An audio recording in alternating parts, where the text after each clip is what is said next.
মুহাম্মদ সাল্লাল্লাহু আলাইহি সাল্লাম বলেন, রাত যখন অর্ধেক হয় তখন সমস্ত আকাশের দরজা খুলে দেয়।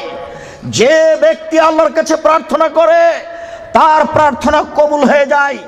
যে ব্যক্তি যা চায় আল্লাহ তাকে তাই দিয়ে দেন।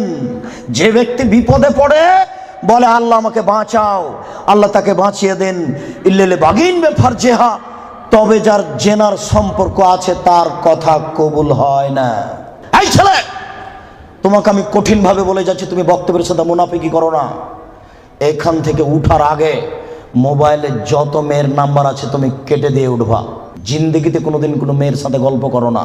তোমার মা তাহাজ্জুদ পড়ার পরে চোখের পানি ঝরিয়ে বলছে, আল্লাহ আমার ছেলেটাকে একটা ভালো রেজাল্ট দাও, চোখের পানি অঝর নয়নে ঝরিয়ে কাঁদছে। তুমি যখন থাকো না তখন তোমার মা মোবাইলে প্রেমের গল্প করে। তোমার মা কিয়ামত পর্যন্ত কাঁদলেও তার কথা কবুল হবে না। আমি অনবাদক।